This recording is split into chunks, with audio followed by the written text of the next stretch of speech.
Aí, galera do Rock Forever, estamos aqui no camarim do Edguy antes do show no Credit Card Hall with Mr. Jens and Mr. Dirk from Edguy.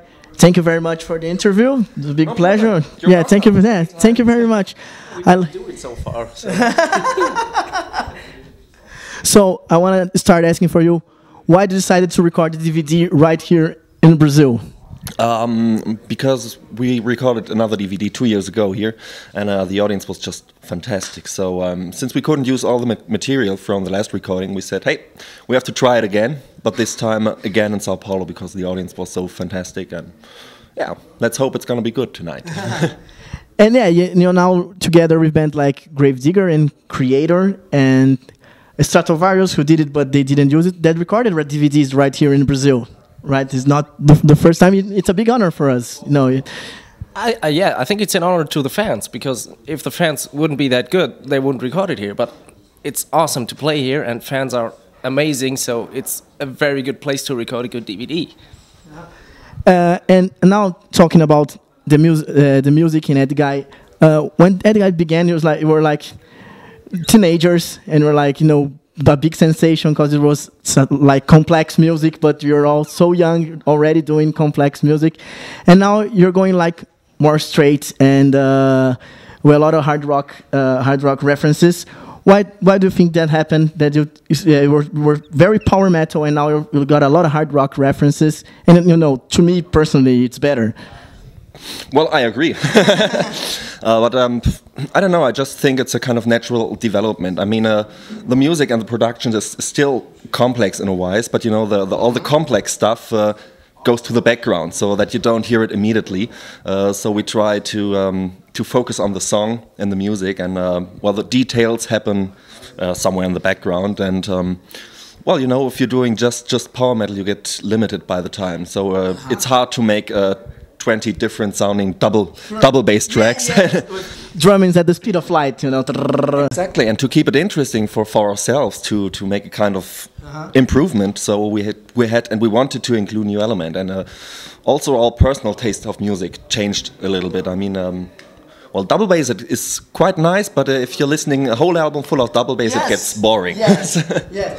And do you think that happened too because, like he said, power metal now it's getting a little bit, you know, nobody can take it anymore so much. You know, a lot of bands are doing the same thing over and over again. No, I don't think so. I mean, when we started doing this kind of music, nobody was interested in that kind of music. So, yes, exactly. I mean, of course, there came up more bands, but we never really sit down before we do an album and think about, okay, we got to have like 4 double bass tracks, and it's just we do what we feel to do, and we just do it how it comes out of our heart or stomach or from wherever, I don't know, somewhere deeper maybe. And it's just, yeah, we do it like we feel it to do. And maybe the next album is completely different again. I don't know.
And I don't know if you can answer that, but in the beginning of the song "Lavatory Love Machine," we have a quote from site in Brazil on the beginning of the lyric. Why that? Why is that? I think it's because Toby had the idea for this to write this lyrics on a flight on an airplane when he was flying to Brazil. Ah, okay. And that's basically it. Okay. Well, you're like some hours ago to do a very important show on your career. You know, you are already experienced musicians, but you still got butterflies on your stomach before a show like that? Of course, you always have, and it's very important. I think otherwise it shouldn't become It's a good feeling, right? Yeah, and it shouldn't become to a routine that you say, oh well, tonight we play another show and go out. It's really important that you have that kind of butterflies. It's not that you're really nervous, but it's just the adrenaline that goes to your body and everything, and you feel like a little bit shaking, and you just want to go out because and give everything. And I think a band needs that feeling. Otherwise, well, I think people would realize if a band is doing just their job on stage and don't enjoy what they are doing. So for me, I enjoy that feeling. I love it, and it's getting better every time. It's the same for you? Like? Yeah, I think it's for everybody in the band. It's the same. I mean, of course, you get used to the situations like doing sound check, all that stuff, and preparing for the show. But you never know how it will be when you enter the stage. So you're gonna look forward to it. How other people are gonna react, and it's a good feeling. And it's the body on drugs get they rise, and it's cool. I enjoy it. As you don't mind, no. You know what bands are doing 99% on a tour is waiting. You know, the most of the time we're waiting for something. We're waiting for an airplane, a bus, a shuttle, for getting dinner, for going to the soundcheck. We wait for everything. So the whole day consists of waiting. And so we're really hot when we know, okay, now's our time. That's definitely why we're here. Not for waiting, but for playing this show. And then, yeah, let's get it on. Now Edguy it grew up a lot. You're playing on like headlining almost all festivals that you're going to play. How does it feel when you look back at your career and you see that? Well, it just it's a kind of feeling that you get paid for your work finally. I mean, of course, it's just good, you know. When we started going on tour, we did a lot of supporting tours. We really had the as I may say, asshole positions on festivals.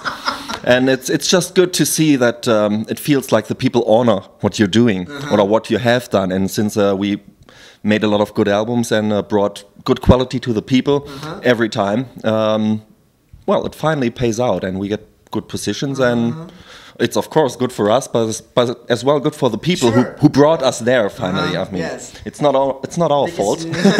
They can see bigger and better. They can see big and better shows, productions. Right? Yeah, bigger is not always better. I mean, I've seen club shows who have been better than a Kiss open air or whatever. It really depends on the band and the mood and the contact between the bands and the audience. So. How about the US? Are you having contacts to play there again or to start playing there? Every time I talk to European bands, they say that it's very expensive to tour in the US, right?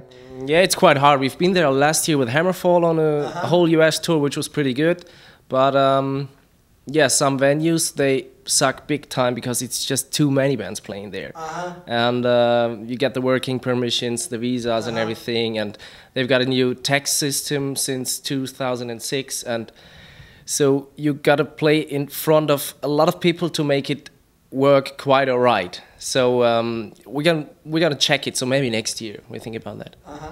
Okay, just now as a final question, I want to know: are you guys surprised with what the German team did in the World Cup? Yeah, in a certain way. Well, I mean, they gave their best, and that's all what we could do. But I think we have been a good presenter of the World Championship. Sure, I think it was a very, very great event. Yes, and it was, yes. as far as the press reacted here, but in Germany, when we talked to foreign people and on the TV station, everybody said, okay, it was a very warm welcome in Germany, and the German people have been nice, and that's actually the biggest compliment you can get as a country organizing such a big event. Yes, our press, everybody says that everybody was so nice and it was very, very well organized. Like, everything that... about the success of our team, because to be honest, I didn't expect them to be that good, because the games they played before, they sucked big time. But they did a great job. I mean, of course we didn't make #1 position, but it was cool. It was a good feeling, and everybody was cheering in the streets and everything. So what everybody also comments here was like that was kind of everybody was wearing the colors again in the streets, and it was very nice for everybody. Yes, it was very good. Guys, thank you very much. Have a nice show. You know, Thank you very much. Have a good rest before now.